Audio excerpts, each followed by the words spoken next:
How's it? This is Dominic Oliver, and you're watching Joburg Today. Hello and welcome to Joburg Today. My name is Dumi Klapo, bringing you the best of what's going down in and around Johannesburg. Entrepreneurship is a tough game. Having the passion and desire to establish yourself in business requires a specific set of skills. Here's an inspiring story of a local entrepreneur who found a gap in the fitness market. Welcome to the Zenzele gym, one of the newest lines of privately owned gyms in corporate South Africa. This gym is based inside of Absa Towers in Johannesburg and caters mainly for the staff who work in this building. Zenzele Gym was founded by a former banker who managed to turn his passion into a successful business venture. My previous sort of workplace, we had a corporate facility, and I think that's when I realized that there's absolutely a need or a gap for staff members or for people in corporates to be healthy.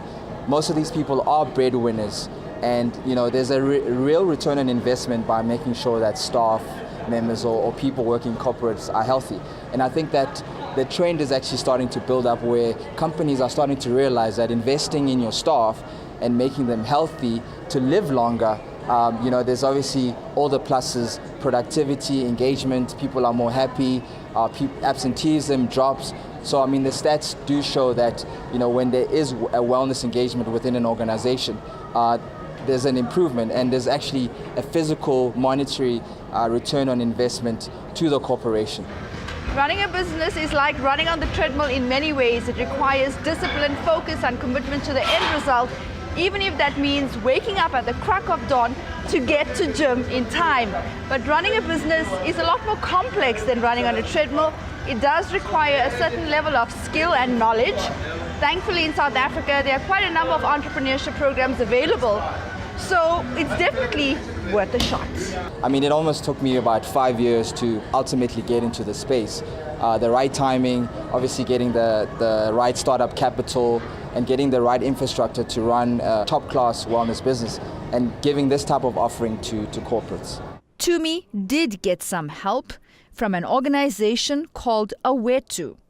Their mission is to liberate the country's entrepreneurial potential.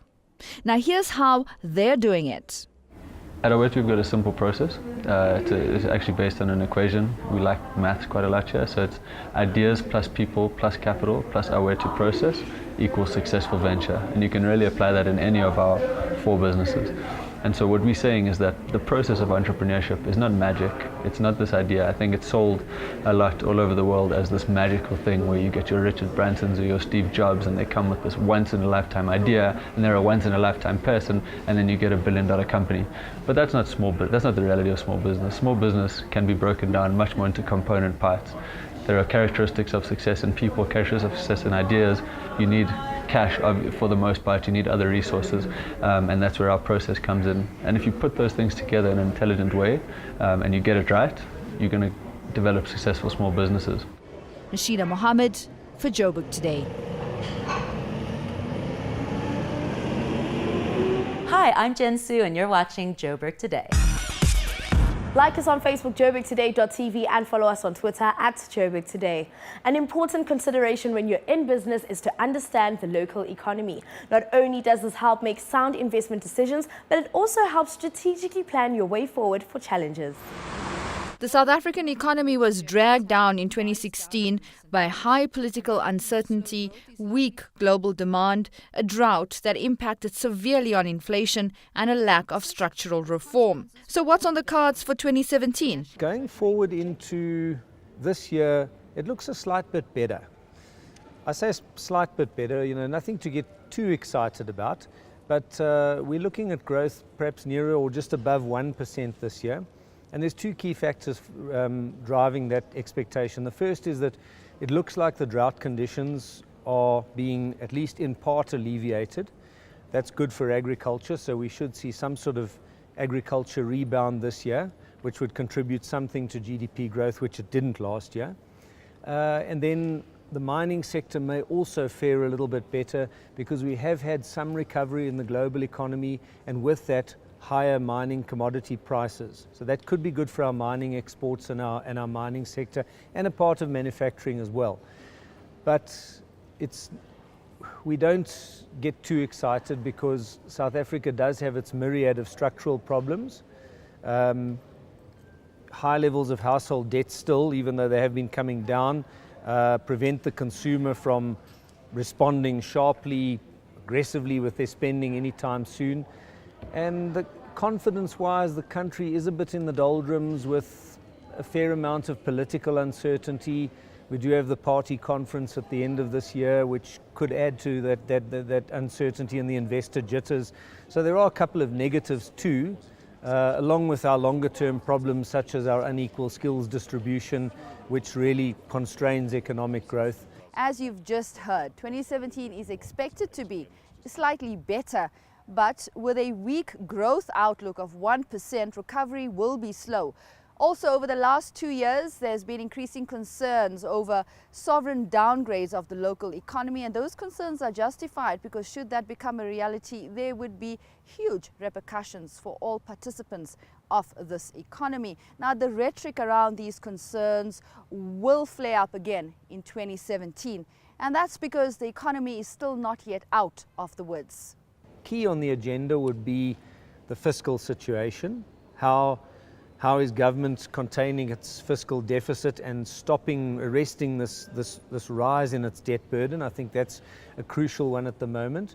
They will look at the political stability situation. We're not a highly unstable country politically yet, but the social tensions have grown since about 2008, 2009. You've seen it in the strike action, you've seen it in the service delivery protest, you've seen various forms of anger mounting.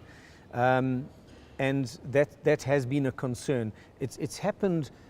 What probably was the catalyst for the start of this mounting anger was the slowdown in the global economy and the local economy, that economic stagnation after 2008. Suddenly the whole society is not feeling as happy anymore. Frustration sets in.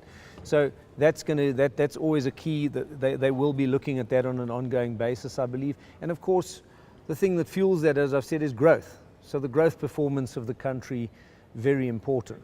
While it seems as though there's not much to get excited about for the average consumer, PwC Southern Africa says it is encouraging that the South African CEO is optimistic despite challenges, but they are looking for specific skills in the labour force. This year's survey has showed us that most CEOs plan to increase headcount in the next year, that in such an environment that there shouldn't be high unemployment, particularly in places such as South Africa. However, the key thing here is that CEOs and corporations are looking for people with a very particular set of skills. These are generally scarce skills and skills that are difficult to teach and that are not easily automated. Some of the skills that have been cited are things such as leadership, things such as emotional intelligence, things such as adaptability. These are attributes that you do not find commonly in most people, particularly most people that could be unemployed at some time or another. And it really takes significant investment to develop the necessary training and development mechanisms to ensure that a workforce displays or exhibits such attributes. Nashina Mohammed for Joburg Today.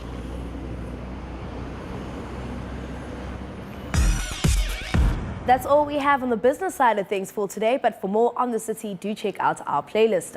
From myself, Dumi Hlapo, and the Joburg Today crew, it's goodbye.